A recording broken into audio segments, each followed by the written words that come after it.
好啦，咁而家係2023年 DSE Paper 1嘅第11條啦。咁呢條就係同平均值中位數相關嘅一題目嘅。咁首先要明白其實咩叫平均值呢？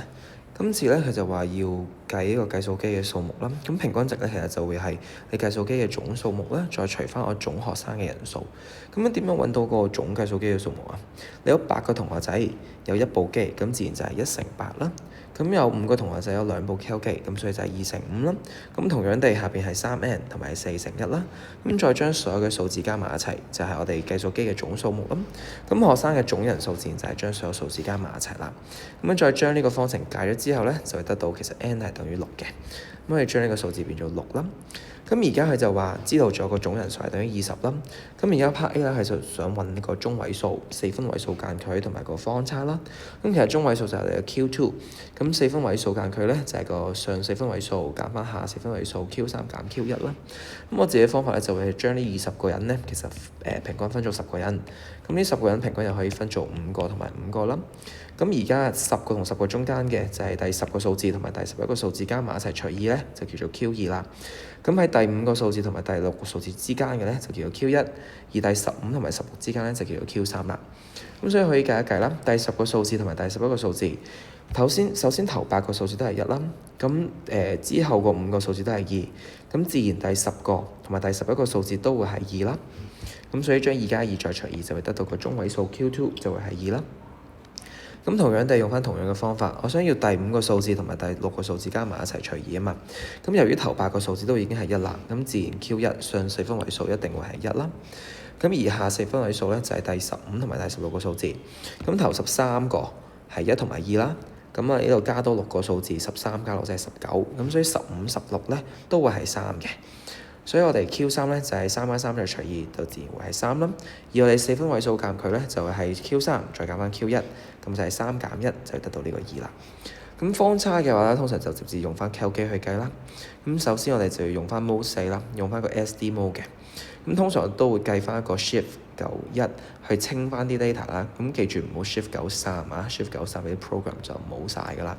咁跟住我就用翻Cal 機撳翻個1，跟住撳個分號，再撳個8啦。咁個分號咧其實就係 M 加隔個逗號，咁所以要 Shift 翻個逗號嘅。個分號咧其實就係 Shift 再加個逗號啦，其實就撳到個分號出嚟啦。咁100再加翻 M 加啦，其實分號8嘅意思就係話我哋有8個人有1個 Cal 機，而25咧就係代表有5個人有2個 Cal 機。咁你將所有 data 入去之後啦，入咗 data 之後就可以撳翻 Shift 2再撳個2啦。咁其實就會見到一個炸彈仔咁樣一個 sigma x。咁呢個符號咧就叫做標準差啦。咁啊揀咗標準差之後，再計翻佢嘅平方，就係得到個方差咧，其實就係0.9啦。咁樣再睇翻 Part B 啦，咁 Part B 而家就話其實有2個同學仔就退學㗎咯喎，咁佢而家知道嘅分佈咧，其實有個平均值係唔變嘅。咁點樣先可以令到個平均值唔變啊？咁譬如有個學生考試分數係10分、20分、30分、40分同埋50分，而家知道個平均分咧，其實就會等於30㗎嘛。咁邊個同學仔走其實係唔會影響到個平均分咧？自然就係平均分個同學仔走咧，就唔會影響到啦。又或者其實另外一個 case 就係低少少20分個人走咗，同埋40分個狗走咗，2個人嘅平均分走咗嘅2個人嘅平均分都係原本個平均分30嘅時候咧，其實都唔會影響到佢總嘅平均分嘅。咁所以諗一諗啦，如果想令到個平均值唔變嘅話，咁第一個 case 就係2個人都係呢個擁有2部計數機嘅人走啦。咁所以其實我哋2個人走咗之後得翻3個，所以係唔會影響到個總數嘅。咁當2個同學仔都係2部 Cal 機人走咗之後咧，咁其實個分佈域個4仲喺度噶嘛，咁所以用最大減最細都會係3個喎，咁所以係唔會變啦。咁第二個 case 啦，第二個情況就係用翻一個人咧係3部 Cal 機，2個人咧係1部 Cal 機，咁其實佢2個加埋一齊除2都係平均值係2，咁所以佢2個一齊走咧，手拖手一齊走嘅時候咧，都唔會影響到個平均值。但係由於我哋1咧，其實有8個同學仔都係1部 Cal 機嘅喎，咁所以其實係唔會影響到個總數嘅。咁所以我哋最後個分佈域咧都係用翻4減1，其實都會得到個3嘅，所以係依然不變嘅。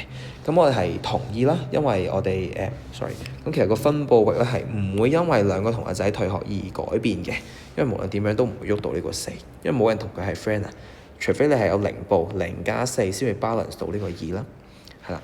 咁呢一條就係咁樣啦。其實相對上嚟講咧，我統計嘅題目咧都會相對上簡單少少嘅，你會明白到同上面嗰條個難度係爭得比較多。咁呢條簡單啲啦，同學仔可以試下做咗先啦。